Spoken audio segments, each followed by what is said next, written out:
Здравейте, приятели! Добре дошли в моята кухня. Днес съм решила да ви представя един турски десерт. Той ще бъде кюнефе. От какво се нуждае едно кюнефе? Пресен кадаиф. Пресен, понеже не е този, който ние си приготвяме и си заливаме тук, който е печен в тарелки вакуумиран. Това се е направил така пресен. Цвета му е бял, а не този запечения, който ползваме по принцип. Моцарела, масло и първо ще си направим захарния сироп. Кюнефето е сиропиран десерт. Сега ще си направим захарния сироп. Включвам си котлончето. Имаме нужда една чайна чаша захар и същото количество вода.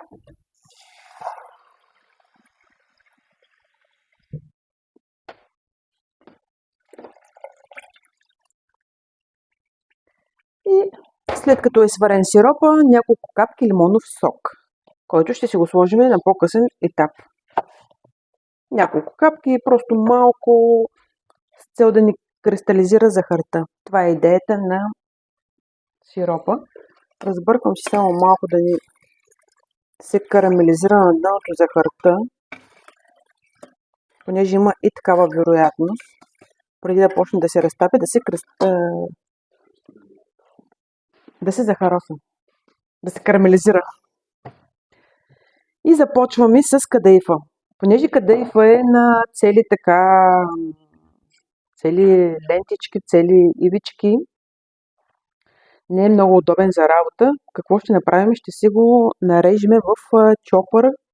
Другия вариант е, който няма чопър, да си го нареже просто с нож на ситно. Пак става.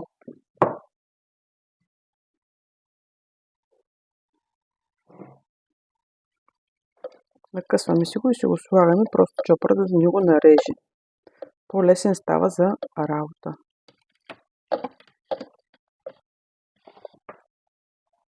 Не всички. По-етапно ще направим тази работа. Искам да си освободя само купата, да мога да си я ползвам за кадаифа вътре.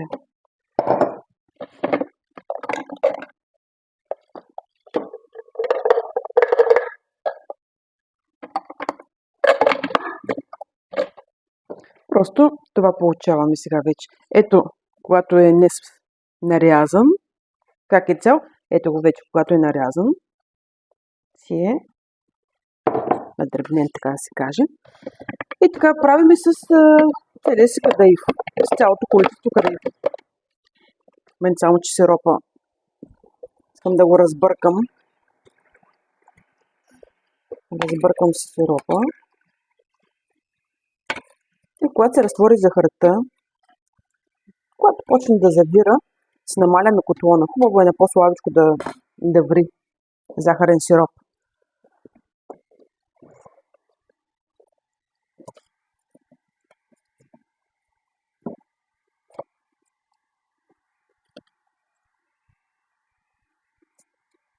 Това количество на 3 пъти ще си го нарежете, да се каже.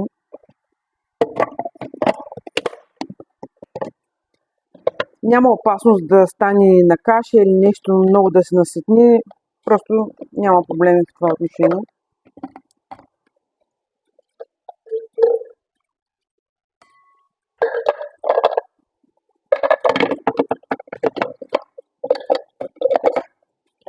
Намалям си само сиропа вече, понеже ми завря.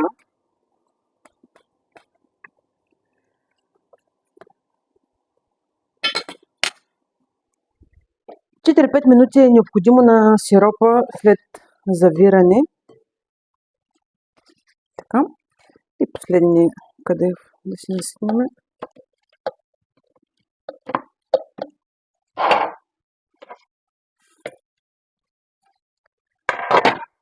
Има специални съдчета в Турция продават, който е ходил вече. Доста хора са ходили вече в Турция и са яли, надявам се, оригинално кюнефе. Специални съдчета има за кюнефе. Моите не са такива, но са подобни. Така, готови сме с кадайфа.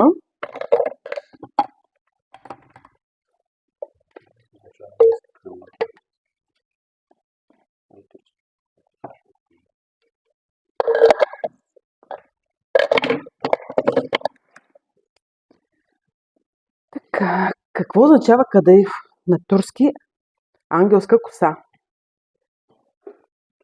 Понеже е много нежен, много е тъничък наистина. Ето, това се получи. Сега другата стъпка, която правиме, масло. Имаме разтопено масло. Идеята е да се намазниме това количество кадайф. Аз дори ще си включа ръцете, най-добре ще стане. Но преди това искам да ви покажа какво правиме. Трябва да ни е готова, понеже формата. Това е формата, в която ще си печа кадайфа.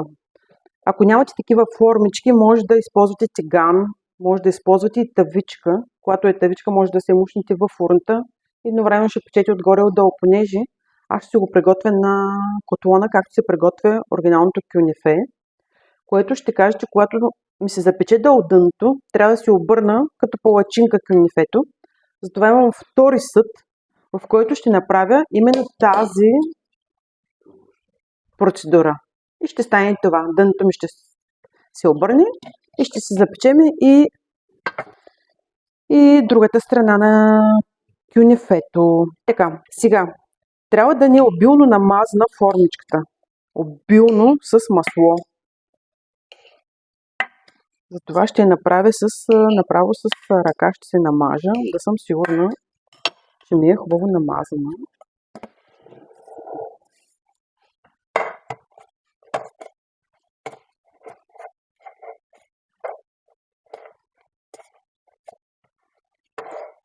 Много е вкусен. Много вкусен десерт е кюнефето, който обича такива ориенталски сиропирани десерти. И е много популярен. Вече в България е доста популярен. Доста заведения се среща в България.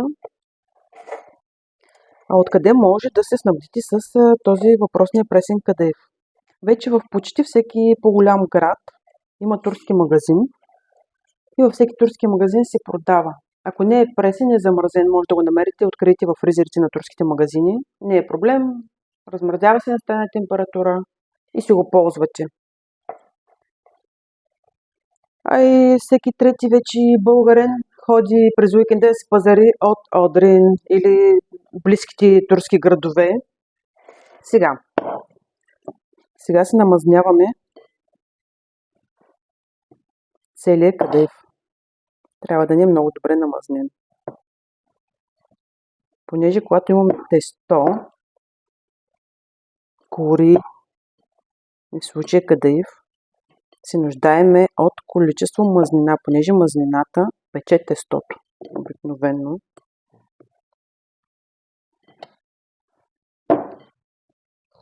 Хубаво трябва да е намазнен. Хубаво си го набъркайте.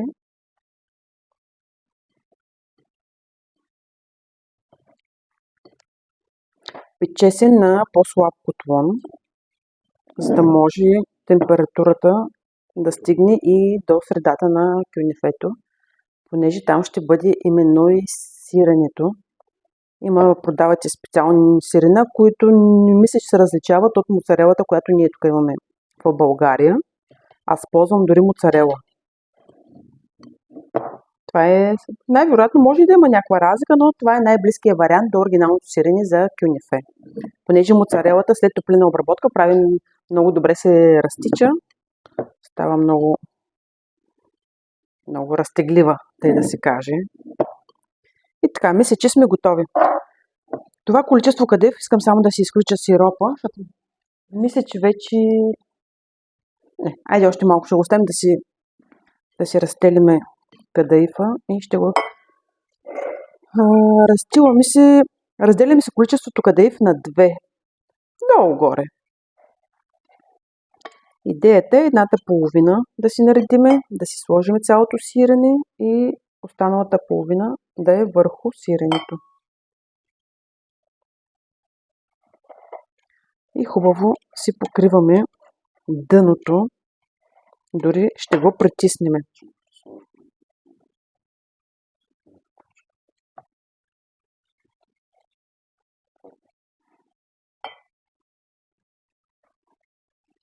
Дори още малко мисля, че мога да сложа.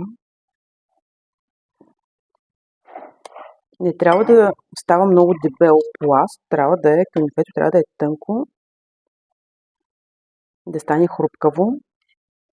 Това е идеята. Така. Сега ще се измия, за да мога да си изключа сиропа и да си сложа лимона, понеже трябва да се свърши и това.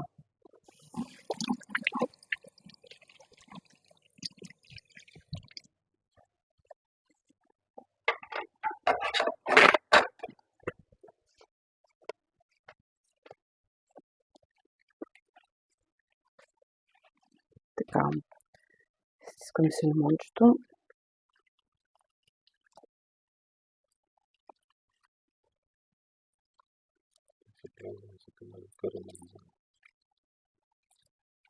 Така.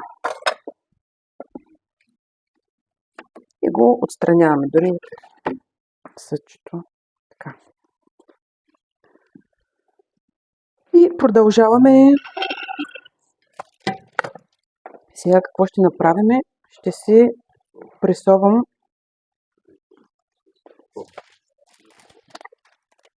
за целта да не си цапам дъното, а и става по-добре. Си слагам една хартийка за печене и със същата формичка си пресовам.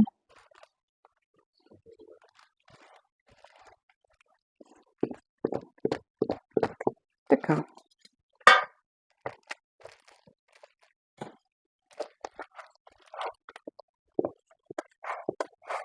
За да може при обръщането да получим хубав стегнат пласт, така да се каже.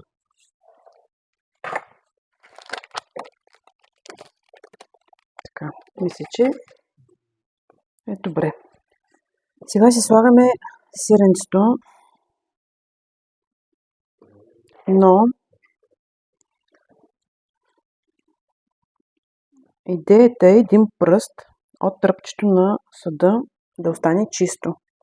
Просто да дадеме възможност да се разтопи, без да излиза от съда. В смисъл да има място, като се разлее, къде да отиде.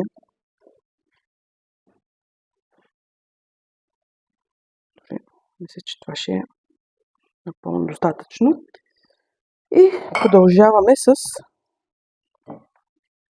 втория пласт.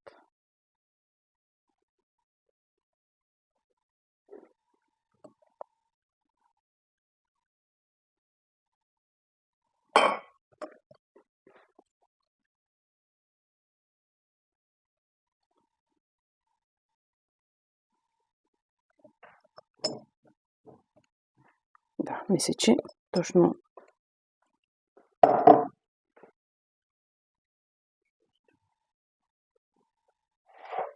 формичката дойде точно за това количество.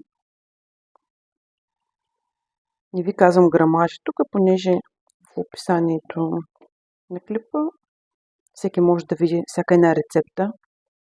И не се притеснявайте да питате, да коментирате. Винаги съм насреща, ако някой има въпроси за дадена рецепта, да ви отговоря. И тези, които харесват моите видеа, моите рецепти, абонирайте се, харесвайте. И искам да уточня нещо, че абонаментът е безплатен. Само да си измия ръцете и ще си пресоваме и втория пласт вече, понеже е важен. Той ще стане дънно в един момент. И трябва по същия начин да е много добре пресован и той. Така.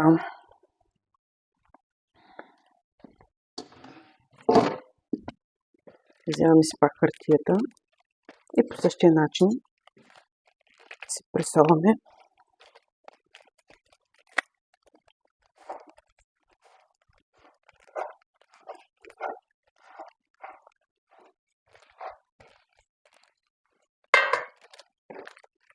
мисля, че се получиха добре нещата. Сега само ще си зачистиме формичката. И най-важната част – печенето. Печенето е на слаб котлон.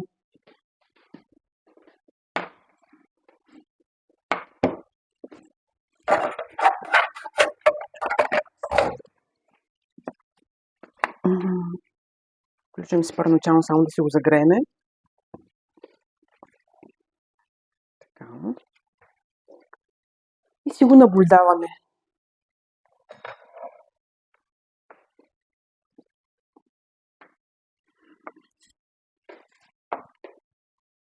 Когато почне да се запича, почва да се прибира, свива се, самия кадайф се свива и един вид се освобождават ръбчетата.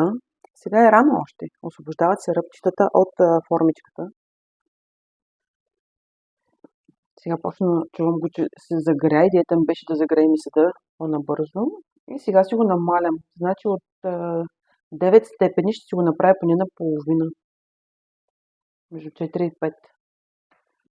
Понеже имаме масло, кадайфът е много нежен и има вероятност да го изгорим. А ние търсиме златист, хубав загар на кадайфа. Че дойде време да обърнем кюнефето.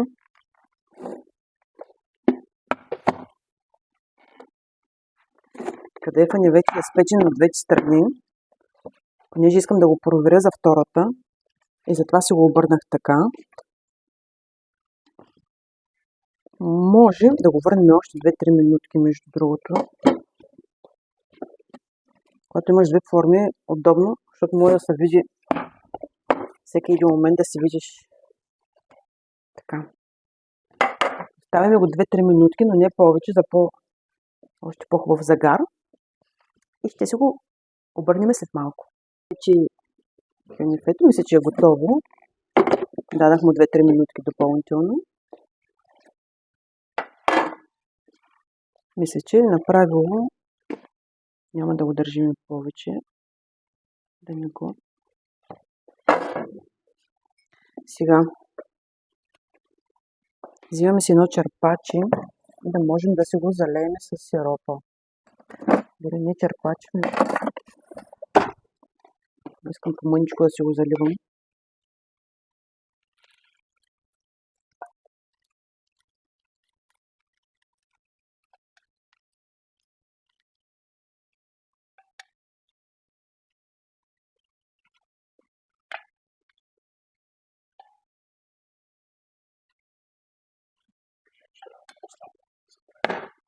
Значи температурата наистина от 9 степени на 3, някъде на 2 на моменти. Просто искам много слабо, наистина слаба температура. Другия вариант е в фурна, който желая в тавичка, в фурна и така. Това беше варианта на котлона, но и двата варианта са за предпочитане. Сега ще го залея на 2 пъти, но просто искам първо малко да попие този сироп и да не всички наведнъж и ще се видим по-късно. Сиропрехме си кюнефето, изчаках го 3-4 минутки, не повече, да поеме колкото има нужда. Дори излишния сироп си го излях. Идеята е, кюнефето не трябва да плува в сироп, просто трябва да си сиропирано, но сухо, да се каже, не знам как да го кажа. И сега си го нарязвам. Най-добре е с ножче за пица, между другото, но добре се нарязва. Ето това е така. Тази тавичка или формичка е за 4 порции. Е идеално за 4 порции. Така. И имам тук смлян шамфастък, с който ще се направим и декорацията задължително. Като всеки турски десерт ще завършим и с зеленото, да се каже. И тук, да. И сега ще пробваме да си извадим и парченци, да го видим какво е станало и вътре. Нали, знаете, че първото парче се вади най-трудно. Така, ето. Моцарелата е по средата. Сиропа се вижда как още се стича. И това е нашето кюнефе. Еми, това беше от мене. Ще се радвам, ако сте харесали тази рецепта за турски десерт. И до нови срещи! Чао!